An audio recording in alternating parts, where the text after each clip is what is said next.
ఇయ్యాలడికేంచి చదువు మీద శ్రద్ధ పెట్టుడే అని మొదలుపెట్టి రేపు చదువుతామా ఎతి ఇయ్యాలడికైతే దోస్తుగాళ్ళతోనే ఆడుకుందామని మాట మారుతారు బడిపోరగాన్లు. ఇక పెద్దగా అయినాకనేమో అరే ఈ కొత్త ఏడాదికించి జిమ్ముకు ఓడేరా బాయ్ అని రెజల్యూషన్ తీసుకొని తెల్లారి లేవని కూడా లేవరు కొందరు యూత్ పోరగాన్లు. ఆగో గట్లనే ఉన్నది షెయి పాటోళ్ళ పాలన అని మస్తుగా కారెడ్డలాడుతున్నారు సోషల్ మీడియాలా. ఇక కారు పాటోళ్ళు అయితే ర్యాగింగ్ చేస్తున్నారు అనుకోరా అదుండ్రి సర్కార్ను. ఇక మరి ఇప్పుడు ఏ ముచ్చట గురించి అనేది ఈ ముచ్చట చూసి పురాగా తెలుసుకొని రాపోండ్రి. గిప్పుడెత్తాం రైతు భరోసా గప్పుడెత్తామని ఏడాది పాలనలో చాలా పండుగల పేర్లు చెప్పి వాయిదాలేసి కొස්සకు జనవరి 26వ తారీఖు అని చెప్పిండ్రు. ఇక సరేతి ఇప్పటికన్నా ఓ డేట్ను చాలా గట్టిగా చెప్పిండ్రు అని నిమ్మలమైన రైతులకు మళ్ళా ఓ పెద్ద షాకే ఇచ్చిండు సీఎం రేవంత్ అన్న. గది కూడా ఓ 10-20 నిమిషాల తేడాలనే. ఈరోజు జనవరి 26 బ్యాంకులకు హాలిడే ఉన్నది. రాత్రి 12 గంటల తర్వాత ప్రతి రైతుకు రాష్ట్రంలో ఉన్న వ్యవసాయ భూమి ఉన్న ప్రతి రైతుకు రాత్రి 12 గంటల తర్వాత ప్రతి ఎకరాకు 6,000 రూపాయలతోని మీ ఖాతాల్లో మీ నగదు టకీమని పడే విధంగా ఈరోజు కార్యక్రమాన్ని తీసుకున్నాం. 26వ తారీఖు నాడు అయితారం. దాంట్లోనే గణతంత్ర దినం కాబట్టి బ్యాంకులకు సెలవు.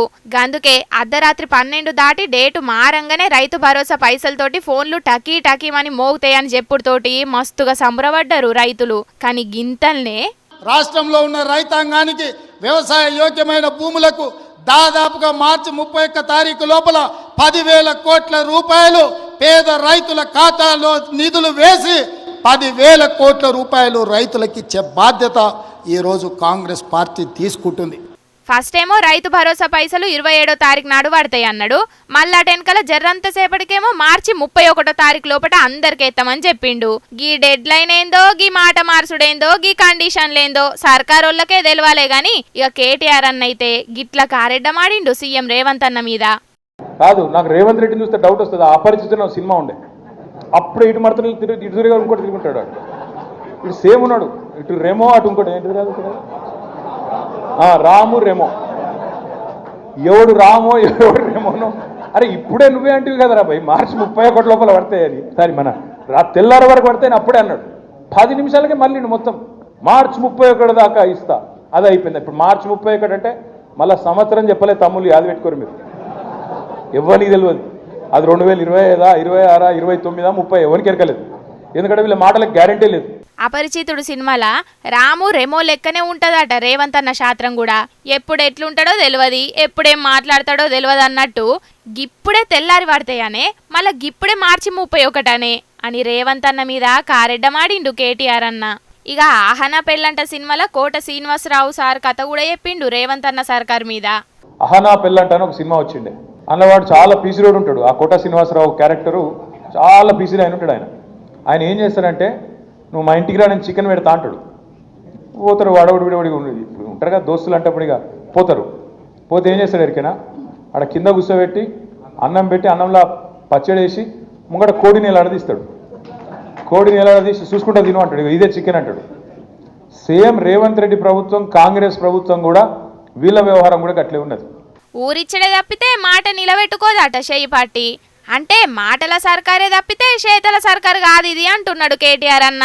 100 దినాల్లోనే 6 గ్యారంటీలు పూర్తి చేస్తామన్నోళ్ళు 400 దినాలు దాటినా కూడా మాట నిలబెట్టుకోకపోతే ప్రతిపక్ష పొల్లు గిట్లనే కారెడ్డమాడతారు. అయ్యా సర్కారోళ్ళు ముందుగాల మీరిచ్చిన హామీల మీద శ్రద్ధ పెట్టుండ్రి అని గరమైతున్నారు షెయి పార్టీ సర్కారు పాలనను చూస్తున్న తెలంగాణ పబ్లిక్. గిన్నొద్దులు అధికార షెయి పార్టీకి ప్రతిపక్ష కారు పార్టీకి మస్తుగా పంచాదులైన రాష్ట్రంలో. ఇక పువ్వు పార్టీ అప్పుడప్పుడు ఆదికి వచ్చినప్పుడే అన్నట్టుగా నడిమిట్ల వచ్చి సర్కారుతోటి చిన్నగా పంచాది పెట్టుకునేటోళ్ళు. కానీ ఈ కారు పార్టీ అంతనైతే కాదు. కానీ ఇప్పుడు కొత్తగా పువ్వు పార్టీకి షెయి పార్టీకి పెద్ద పంచాది అవుతున్నది. ఈ ముచ్చట్ల కారు పార్టీ అయితే సైలెంట్గానే ఉన్నది అనిపిస్తున్నది. మరి గా ముచ్చటేందో గా పంచాది ఏందో పురా కరుసుకోవాలి కదా. నడువుండ్రి మరి. సెంటర్ రాష్ట్ర సర్కార్ల నడుమ నిధుల గురించో జాగల గురించో పథకాల గురించో పంచాదులైతాయి. కానీ ఇప్పుడైతే అవార్డుల మీద పంచాది అవుతున్నది. గద్దరన్నకు పద్మ అవార్డు ఎందుకు ఇయ్యాలి అని షెయి పాటోళ్ళు గట్టిగానే అడుగుతున్నారు సెంటర్ సర్కార్ను. గీ ముచ్చట మీద ప్రధాని మోదీ సార్కు లెటర్ కూడా రాస్తున్నాడు సీఎం రేవంత్ అన్న. పద్మభూషణ్ పద్మశ్రీ అవార్డుల కోసం కూడా తెలంగాణ సమాజానికి ప్రతీకలైన గద్దర్ గారి పేరు, చుక్కా రామయ్య గారి పేరు, అందశ్రీ పేరు, గోరెటి వెంకన్న పేరు, జయతీర్ తిరుమలరావు గారి పేర్లు, వీటన్నిటినీ రాష్ట్ర ప్రభుత్వం నుంచి మేము ప్రతిపాదన ఇచ్చినాం. కానీ ఏ ఒక్క పేరు కూడా కేంద్ర ప్రభుత్వం పరిగణలోకి తీసుకోలేదు. ఇది మాకు కొంచెం బాధ కలిగించింది. పక్క రాష్ట్రంలో 5 ఇచ్చినప్పుడు కనీసం మనకు ఒకటి తక్కువ ఇచ్చిన 4 ఇచ్చినా కూడా ఈ పెద్దలందరికీ గౌరవం దక్కుండేది. నేను తొందరలోనే ప్రధానమంత్రి గారికి లేఖ రాయబోతున్నా. అగ్గో గీ మాటల మీన్నే కేంద్ర మంత్రి బండి సంజయ్ అన్న గిట్ల ఫైర్ అయిండు. ఎట్టిస్తాం గద్దరికి ఎట్టిస్తాం చెప్పండి అని భావజాలం ఏంది? ఎంతమంది భారతీయ జనతా పార్టీ కార్యకర్తలను మర్డర్ చేసిన వ్యక్తులు ఆయన ఎట్టిస్తాం? మేము పక్కా అయ్యాం. మా కార్యకర్తలను చంపితే మా కార్యకర్తలను చంపిన కార్యకర్తలను పాటలు పాడిన వ్యక్తి గద్దర్. అనేక మంది పోలీసులను ఎన్కౌంటర్ చేసిన విషయంలో గద్దర్. ఎట్లిస్తాం? మీరు వంతం ఇస్తామేంది అవార్డ్స్? భయపడే ప్రసక్తి లేదు, వెనుకపోయే ప్రసక్తి లేదు. వందల మంది భారతీయ జనతా పార్టీ కార్యకర్తలు నమ్మిన సిద్ధాంతం కోసం భారత్ మాతా కీ జై అని చెప్పి ఆందోళన చేస్తుంటే నక్సల్స్ భావజాలం గద్దర్ మా కార్యకర్తలు హత్య చేయించిండు. ఎన్ఐఏ ఎంక్వైరీ చేసింది గద్దర్ గారి మీద. అనేక మంది పోలీసులను ఎన్కౌంటర్ పేరుతో మర్డర్ చేసిండు. అటువంటి వ్యక్తిని ఏ విధంగా పంపుతారు ఇవాళ? మరి పద్మ అవార్డులు పార్టీలను బట్టి ఇస్తారో లేకపోతే ఏమనుకుంటున్నాడో బండి సంజయ్ అన్న గాని గీ మాటల మీద మస్తుగా గరమైతున్నారు షెయ్యి పార్టీ లీడర్లు. నక్సలైట్ గా ఉన్నటువంటి వాళ్ళను వాళ్ళ పార్టీలో చేర్చుకొని ఎమ్మెల్యే టికెట్ ఇవ్వచ్చు, ఎంపీ టికెట్ ఇవ్వచ్చు. వాళ్ళ పేర్లను అధ్యక్షుల పేరు కూడా చూడడానికి అవకాశం ఉంటుంది. కానీ ఈరోజు ఈ విధంగా ఓ తెలంగాణ వాది అయినటువంటి, తెలంగాణ రాష్ట్రం కోసం పోరాటం చేసినటువంటి ఓ గద్దర్ గారి పేరు ప్రతిపాదిస్తే ఇంత ఎందుకు రాద్దంతామని అడుగుతుంది. తెలంగాణ కోసం మస్తుగా పాటలు పాడిన ముచ్చట యాది మరిచినట్టున్నారు అని అనుకుంటేనే మరి మావోయిస్టుగా చేసినోళ్ళకి ఎందుకు పువ్వు పార్టీల షెరిక చేపించుకున్నారు అని ఈటెల సారు ముచ్చట తీసి పెద్ద లాజికే మాట్లాడిండు ఎమ్లాడ ఎమ్మెల్యే ఆది సీనన్న. పువ్వు పాటోళ్ళు గిట్ల ఆలోచనలు చేస్తున్నారు కాబట్టే దేశం గిట్లయింది అని గరమైండు అద్దంకి దయాకర్ అన్న. పంచశీల పెట్టుకొని బౌద్ధ సాంప్రదాయాలతో ఖననమైన గద్దర్ గారు మీకు నక్సలైట్గా మాత్రమే కనపడడం అనేది విడ్డూరం. ఇలా దళిత ఉద్యమాలకు పట్టుకొమ్మ, ప్రజాస్వామిక ఉద్యమాలకు పట్టుకొమ్మ, సాహిత్య ఉద్యమాలకు ఆయన వెన్నెముకగా ఉన్నాడు. ఈ రాష్ట్రంలో తెలంగాణ ఉద్యమానికి నాయకత్వం వహించిన తను మీకు నక్సల్గా కనపడ్డాడు. ఇది ఇలాంటి యొక్క భావదారిద్ర్యంతో బీజేపీ ఉన్నది కాబట్టే ఇంకా ఈ దేశంలో ఇట్లా ఎలగబెడుతున్నారు. పువ్వు పార్టీతోటి దోస్తాన్ చేసుకున్నోళ్ళకే అవార్డులు ఇచ్చిండ్రు అని గరమైండు కేఏ పాల్ సారు. గద్దరన్న లాటోడికి పద్మభూషణం కానీ పద్మ విభూషణ్ కానీ భారతరత్న ఇవ్వలేదు. ఎవరికి ఇచ్చారు? తగలెట్టినోళ్ళకి. మందకృష్ణ మాదిక్కిట అంటే మోదీ పార్టీలో చేరినందుకు పద్మభూషణమో పద్మ విభూషణమో. అప్పుడు కాంగ్రెస్ వాళ్ళు చిరంజీవికి ఇచ్చారు కదా, ఆయన కాంగ్రెస్ పార్టీలో చేరినందుకు. ఇప్పుడు తెలుగుదేశం పార్టీ బీజేపీలో చేరింది. ఆ తెలుగుదేశం పార్టీలో ఎవరికో ఒక ఆయనకి యాక్టర్ పేరేంటి, బాలకృష్ణకి ఇచ్చారు. అంటే బీజేపీలో చేరిన వాళ్ళకి పద్మభూషణంతో పోరాడాడు కేసీఆర్ గారు తెలంగాణ కొరకు. శ్రీకాంతాచారి తండ్రి వెంకటాచారికి ఇచ్చారా? 1200 మంది ప్రాణత్యాగాలు చేసిన వాళ్ళకి పద్మభూషణం లేదు. గద్దరన్నకే కాదు కేసీఆర్ సారు కూడా పద్మ అవార్డు ఎందుకు ఇయ్యాలి అని కొత్త పంచాదికి ముగ్గు పోసిండు కేఏ పాల్ సారు. అవు వీళ్ళిద్దరు కూడా తెలంగాణ కోసం బగ్గనే కొట్లాడినరు కదా అని అంటున్నారు ఇప్పుడు కొంతమంది. ఇక అట్లనే గద్దరన్నను చంపిన్రు అని పెద్ద బాంబే వేల్చిండు కేఏ పాల్ సారు. గద్దరన్ని చంపేశారు, ఆయన చనిపోలేదు. మన పార్టీలో చేరి అందరినీ చేర్చడానికి గ్రామాలు తిరిగాడని గద్దరన్ను చంపేశారు.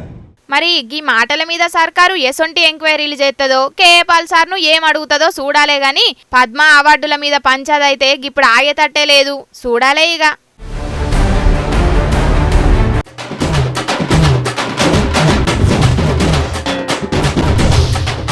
ఆవు కానీ పబ్లిక్ గిన్నెగానం ముచ్చట్లు చెప్తున్నా కానీ మా తాత మూతవరు ఇంకా అత్తలేడేంది. ఓ పనైతే విలుద్దాం పాన్రి. ఓ తాత ఉన్నావే?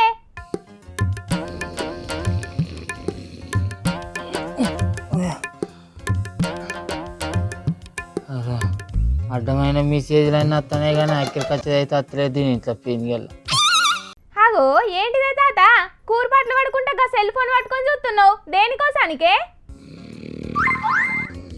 అబ్బా మళ్ళీ టింగు అన్నది. దేవుడా దేవుడా దేవుడా దేవుడా ఇది ఆ మెసేజే కావాలి దేవుడానికి దండం పెడతా. అది కొబ్బరికాయలు కొట్ట ఓ ఈ మెసేజ్ మన్ను కొట్ట. రాత్రి అంతా కళ్ళన్ని కాయలు గాయంగా నిద్ర అంతా పోగొట్టుకొని ఎదురు చూస్తానా. ఈ మెసేజ్ మరి ఎప్పుడు వచ్చి పాడుపడుతుంది ఏం కథ? ఎంతగానో అని ఎదురు చూడ ఈ మెసేజ్లో మన్ను కొట్ట. అబ్బా తమ్ముడు, అరే గీ ముసలోనికి తలకై తిక్క ఇట్లనా ఏంది? ముచ్చడేందో చెప్పు అంటే సెల్లుకు దండం పెట్టుకుంటా లోపట్నే ఏమేమో గులుగుతుండు. ఏంది కావచ్చు? ఓ తాత, నువ్వు గా సెల్ ఫోన్లా ఏం మెసేజ్ కోసం చూస్తున్నావు నాకు జరంతా చెప్పరా అదే? ఎతోంది ఎతైతే కథ ఉంది కథ అన్నట్టు దీనికి ఏమైనా నాతోటి పంచాదులు కొలుచుకునే కావాలి. నీకేం మెసేజ్ అయితే నీకేం అవసరమే? ఏమో నా తోక పట్టుకొని తిరుగుతాను ఇంత నీకో అదే అది దేనికి సంబంధించిన మెసేజో నాకు చెప్పరాదు అంటున్నా. అది ఇవాళ అత్తదా రాదా అనేది నేను నీకు చెప్తా గాని. నిన్న ఆదివారం అట్లనే జెండా వందనం పండుగ. ఇక సెలవు కాబట్టి బ్యాంకులన్నీ బంద్ ఉంటాయి కాబట్టి అర్ధరాత్రి 12 కొట్టంగా మీ సెల్ ఫోన్లకు టక్కీ మని మెసేజ్లు వస్తాయని చెప్పిండు కదా మన ముఖ్యమంత్రి రేవంత్ సారు. అగో ఆ రైతు భరోసా ఎకరానికి 6,000 రూపాయలు పడ్డాయా పడలేదా మెసేజ్ ఎప్పుడు వస్తుందా అని ఎదురు చూస్తానే. ఏం చేయాలి? నాకు పాడైపోను. ఏం చేద్దామంటవా? అయ్యో రాత్రి 12 అనగానే 12 గంటలకే పడాలని రూల్ ఏమన్నా ఉన్నదా? ఇవాళ రాత్రి 12 గంటల లోపు పడతాయి కావచ్చు. గదానికే సెల్ ఫోన్ పట్టుకొని కళ్ళని కాయలు గాయంగా చూడాల్సిన అవసరం ఏమున్నది ముసలాడా నీకు? ఏమున్నదా? ఇత్తనాల కొరాని కానీ సమ్మాలు కానీ దగ్గర పోయి అరే సమ్మ రైతు భరోసా పైసలు రాగానే నీ పైసలు నీకు ఇస్తారా అని 10,000 రూపాయలు బదులాడు కచ్చుకున్నా. అప్పటి సంది ఇప్పటి వరకు రైతు భరోసా బడుడు లేదా, వాని అప్పు తీరుతలేదా? ఏం చేయాలి చెప్పు? ఇలా పొద్దుగాల నా పైసలు నాకు భారీ ముసలోడా అని వాడు ఇంటి ముంగడికి వచ్చి ఒక లొల్లి చేయలేదు. ఇలా ఖచ్చితంగా రైతు భరోసా పైసలు పడతాయి. ఆ పైసలు రాగానే నీ పైసలు నీకు వారితే పో అని వాడిని మెడలు వచ్చి నూకేసిందే. ఇప్పుడు ఆ మెసేజ్ అసలు ఇంతవరకు రాకపాయా పైసలు పడ్డట్టు తెలుస్తలేదా? అవి కనుక ఇయ్యలేదు అనుకో వానికి నా ఇంటి ముంగడికి వచ్చి వాడు ఎంత ఈ రంగం చేస్తాడో ఏమో. అగో అదే భయం అవుతుంది నాకు. మరి ఇంత ఓవర్ ఎక్స్పెక్టేషన్ తట్టుకోలేకపోతున్నాను భయ. హోస్ని అన్నాలం పాడుగాను. అయినా సర్కారు ఇయ్యాల కాకపోతే రేపెత్తది కావచ్చు రైతు భరోసా పైసలు. వాటికే నువ్వు ఎసరు పెట్టుకొని చూస్తే ఎట్లా అన్నట్టే? అవు నువ్వు అన్నట్టే ఉన్నాయి సర్కారు ఖాతాలు కూడా. గద్దెనెక్కిన 100 రోజులు బాయే, ఉగాది పండుగ బాయే, వానకాలం బాయే, ఓ పంటే పాయే, ఇంకా దసరా పండుగ బాయే, దీపాల పండుగ బాయే, సంక్రాంతి పండుగ బాయే, నిన్నటి జెండా వందనం పండుగ కూడా బాయే. ఇక ముంగట ఉగాది ఒక్కటే ఉన్నది. ఇక చూడాలి మరి. అదేం లేదే తాత, స్వయంగా మన రేవంత్ అన్ననే చెప్పిండుగా. అదే నిన్న బ్యాంకులకు సెలవు ఉన్నది కాబట్టి రాత్రి 12 తర్వాత రాష్ట్రంలో ఉన్న 10 లక్షల మంది రైతు ఖాతాలల్లా రైతు భరోసా పైసలు టిక్కు అనుకుంటా పడతాయని చెప్పిండు. జరంత ఓపిక పట్టరాదు? ఏం ఓపిక పట్టుడే? సంవత్సరం కానుంచి ఇయ్యాల రేపు అంటా అంటే ఓపిక పట్టుకుంటుంటేనే ఉన్నాం. ఇంకెన్ని రోజులని ఓపిక పడతామే? ఇక లోకం మీద జనాలేమో ఈ నెల 31వ తారీఖు లోపల రైతు భరోసా ఎత్తరాట అని అనవచ్చు. ఇంకా కొంతమంది మార్చి 31వ తారీఖు లోపల సర్పంచ్ ఎలక్షన్ అయిపోయాక రైతు భరోసా పైసలు ఎత్తదట సర్కారు అని అనవచ్చు. అసలు ఎవరి మాటలు నమ్మాలి, ఎవరి మాటలు నమ్మద్దు? అసలు మాకు అర్థమైతలేదు అంచనా. రైతులందరూ ఆగమాగం అవుతారు. అరే నలుగురు 4 తీర్ల మాట్లాడతారు, వాళ్ళ మాటలు నువ్వెట్లా నమ్ముతావే? ఇయ్యాలటి సంధి మార్చి 31 వరకు పడుతూనే ఉంటాయట పైసలు. కాకపోతే విడుదల వారిగా ఎత్తారు కావచ్చు. మంది మాటలు నమ్ముతావు కానీ సర్కారు మాటలు నమ్మవా నువ్వు? సర్కారు చెప్పిన మాటలు సక్రంగా ఉన్నాయా? ఏ ఒక్క మాట మీద నిలబడ్డది సర్కారు? లోకం మీద ఉన్న దేవుళ్ళందరి మీద ఒట్లేసి చెప్పే మన ముఖ్యమంత్రి రేవంత్ సారు ఆయన చెప్పిన మాట మీద ఆయన సక్రంగా నిలబడ్డా చెప్పు? 12 కొట్టంగానే ఫోన్లన్నీ టింగు అని మోగుతాయి అని చెప్పిండు. ఏది టింగు? ఏ సప్పులు లేనే లేదా? ఎదురు చూస్తాను కళ్ళు కాయలు గాయంగా. అరే నాయన, బ్యాంకులో ఏదైనా తిప్పలుండి ఆలస్యమైనవి కావచ్చు. గింత కూడా ఓపికనే లేదు నీకైతే. ఏం అడుగుడు? అసలు రాష్ట్రంలో కాంగ్రెస్ పార్టీ పాలనే నడుతుందా? నాకైతే అట్లా కానత్తలేదు. ఒక్క రేవంత్ రెడ్డి సారు పాలనే నడుతుంది అన్నట్టు అనిపిస్తుంది. అసలు కాంగ్రెస్ పార్టీ పాలన అంటే ఎట్లుంటుంది అనుకుంటాను? మాట తప్పకుండా మడమ తిప్పకుంటుంటుంది పాలన. ఇప్పుడున్న పాలన అట్లా కానొస్తుంది. అసలు మంది అందరు ఏమనుకుంటారు? అసలు జనాలు ప్రభుత్వాన్ని ఏమంటారు అనేది కనీసం చూస్తారా ఈ లీడర్లైనా? ఎందుకు మాస్టర్ మాటిమాటికి అడుగుతారు? వాళ్ళకి గానొత్తున్నది కాబట్టి అప్పులో సప్పులో తెచ్చి ఇచ్చిన మాట నిలబెట్టుకునేందుకు తిప్పల పడుతున్నారు వాళ్ళు. ఇచ్చిన హామీలకే ఇంతగానం దానిలో ఆడితే మాట ఇచ్చిన పథకాలను గట్టెక్కించేదానికే ఇంతగానం దినుకుతే ఇక మరి రాష్ట్రంలో సంక్షేమం సంగతి ఏంది? ఇక మా ఎమ్మెల్యే సార్ అయితే మా ఊరికి మంచి తువ్వేపిత్తా అని మాట ఇచ్చిండు. మరి ఆ తువ్వ ఎప్పుడు వేపిస్తాడో ఏం కథనో చూడాలి. ఓట్లకు ముంగట షెయ్యిపాటి సర్కార్ ఇచ్చిన హామీలను నెరవేర్చితే గదే 10,000 అంటున్నారు మేధావులు. ఇంకా నువ్వైతే సంక్షేమం దాకా పోతున్నావా? ఇంకేంది, ఒడ్డెక్కేదాకా ఓడమల్లన్నా, ఒడ్డెక్కినాక బోడమల్లన్న శాస్త్రం లెక్కన అన్నట్టు. ఎవలేడబోతేంది కానీ నాకు ఈ రైతు భరోసా పైసలు వస్తే మంచిగుండు కదా. నా గోస ఎవరికి చెప్పుకోరు ఏంది కథ. ఒక్క నిమిషం ఆగు పిల్ల ఫోన్ వస్తా. అలా ఎవరు ఏంది ఇన్సూరెన్స్ కంపెనీ పాలసా? నాకు పాలసీలు ఎందుకమ్మా? ఏంది సచ్చినాక అత్తయ్య? బతికుండంగా చెట్టియే చక్కగా అత్తలేవు అంటే ఇక సచ్చినాక నాకు పైసలు ఇస్తారా? వాద్యం చేసుకొని నాకు గోచిగుడ్డలో పోసుకొని పోనా? ఏ కత్తిరియే పోను నా కోసం. నేను ఇది వచ్చి చూసిండ్రానుల్లా మా ముసలోని కథ ఎట్లున్నదో. రైతు భరోసా ఇంకా వల్లేదని గాయ అవుతున్నాడు. అవును కానీ మా తాత లెక్కనే మీ దాంట్లో కూడా చాలా మంది రంది పడుతున్నారు కదా. ఏమోనుల్లా గీ షెయ్యిపాటి సర్కారోళ్ళు ఏ లెక్కన గీ రైతు భరోసా ఎత్తున్నారో, ఎంతమందికి ఎత్తున్నారో పైసలు కానీ చూస్తుంటే సర్పంచ్ ఎలక్షన్లు అయిపోయేదాకా గిట్లనే జరుపుకుంటూ అత్తరా ఏందని చాలా మంది రంది పడుతున్నారట. చూడాలి మరి ఏం జరుగుతుందో ఏం చేస్తారో. తెలంగాణలో మళ్ళా ఆర్టీసీ సమ్మె షురూ కాబోతుందుల్లో షెయ్యిపాటి సర్కారోళ్ళు వచ్చి ఏడాది గడుతున్నా కూడా ఇచ్చిన హామీలను నెరవేరుతలేరు. ఆర్టీసీని సర్కార్లో విలీనం చేస్తలేరు. ఇక గివేగాక కరెంటు బస్సులను కొని డిపోలను ప్రైవేట్ వాళ్ళకు అప్పచెప్తున్నారు. అంటే పోను ఆర్టీసీని ప్రైవేట్ వాళ్ళ చేతిలో పెట్టేటట్టున్నారు. అసలుకే ఫ్రీ బస్ పథకం చేపట్టి ఆర్టీసీ ఉద్యోగుల మీద పని భారం బగ్గనే పడుతున్నది. ఇక ఇవన్నీ తిప్పల గురించి ఎన్ని మాటల మొత్తుకున్నా సర్కారోళ్ళు సప్పుడు చేకూకుంటున్నారట. అందుకే సమ్మె వేయాల్సిందే అని పట్టు మీద ఉన్నారట ఆర్టీసీ ఉద్యోగులు. ఇయ్యాలనే కార్మికులంతా కలిసి ఆర్టీసీ ఎండి సజ్జనార్ సార్ను కలిసి సమ్మె నోటీసులు కూడా ఇచ్చిండ్రు. మరిగా సర్కారోళ్ళు గిప్పటికన్నా వాళ్ళ తిప్పలను తీరుస్తారో లేకపోతే ఏం చేస్తారో చూడాలే మరి. ఒకళ్ళ ఆర్టీసీ కార్మికులంతా సమ్మెకు దిగితే మొదలు తెలంగాణలో ఉన్న ఆడోళ్ళంతా సర్కార్ మీద అగ్గి మీద గుగ్గిలం అవుతారు కావచ్చు. ఎందుకంటే ఆర్టీసీ వాళ్ళు సమ్మెలుంటే బస్సులు చక్కగా నడవై ఆడోళ్లకు ఫ్రీ బస్ పథకం కూడా ఉండదు. మరిగా ఇవన్నీ పరిశీలన ఎందుకని సర్కారోళ్ళు ఏం నిర్ణయం తీసుకుంటారో, ఉద్యోగుల సమస్యలను ఎట్లా తీరుస్తారో చూడాలే మరి.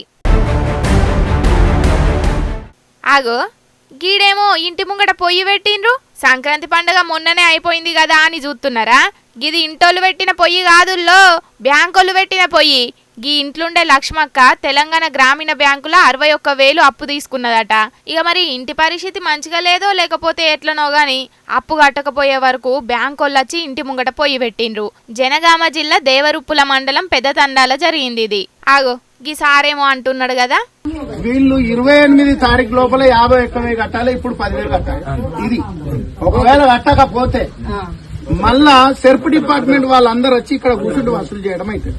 ఇన్నరా ఇప్పటికిప్పుడు 10,000 కట్టాలన్నట. రేపటి వరకు మొత్తం పైసలు కట్టాలన్నట.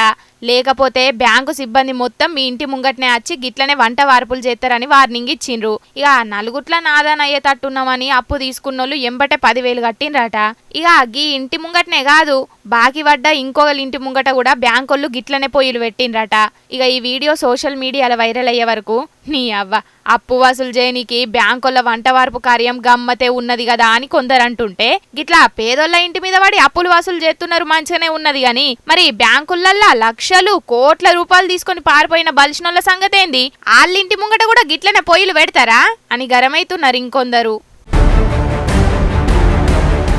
ఇక ముచ్చటి ఇట్లుంటే పల్నాడు జిల్లా దొడ్లేరు ఊళ్ళే బ్యాంకు ముంగట వంట వార్పు చేసిండ్రట కొందరు జనాలు బ్యాంకుల బంగారం పెడితే 2 ఏళ్ల కింద అది గాయబైందట. ఇక బాధితులు 500కు మీదనే ఉన్నారట. గిప్పటిదాకా 320 మందికి బ్యాంకోళ్ళు పైసలు ఇచ్చిండ్రట గాని కడుమోళ్ళు ఎన్ని మాటల తిరిగినా సప్పుడే చేస్తలేరట. గందుకే బ్యాంకు ముంగట గిట్ల వంట వార్పు చేసి నిరసన చేసిండ్రు బాధితులంతా. ఆడనేమో అప్పు కట్టలేదని బ్యాంకోళ్ళు ఇంటి ముంగట పొయ్యి పెడితే, గీడనేమో మేం మోసపోయినామని జనాలు బ్యాంకుల ముంగట పొయ్యి పెట్టిండ్రు. ఇగో గిట్లున్నాయి చూడుండ్రి బ్యాంకోళ్ళ ముచ్చట్లు. ఆ పబ్లిక్ తెచ్చిన కాడికి ముచ్చట్లన్నీ చెప్పేసిన ఎట్లున్నాయి, మస్తుగున్నాయిలే. ఇక ఇవుల్లా తాజా పంట సమర్పించు ఎల్టీ జోర్దార్ వార్తలు. మళ్ళొచ్చే జోర్దార్ వార్తలల్లా మస్తు జోర్దార్గా కలుసుకుందాం. అప్పటిదాకా ఏం చేయాలనో ఎరకనే కదా, చూస్తూనే ఉండుండ్రి హెచ్ఎం టీవీ. అట్లనే ఇంకిన్ని మంచి వార్తల కోసం హెచ్ఎం టీవీ యూట్యూబ్ ఛానల్ను తప్పకుండా సబ్స్క్రైబ్ చేసుకోండి. గిసంటి ముచ్చట్లు ఆడ మస్తుగుంటాయుల్లా. అన్ని ముచ్చట్లు మీ దాకా చేరాలంటే తప్పకుండా గంట కొట్టుండ్రి, లైక్ చేయండి. ఈ ముచ్చట్లను మీ దోస్తులందరికీ షేర్ చేయండి. ఏమంటున్నాం? సరే మరి ఉంటా. టాటా, నమస్తే.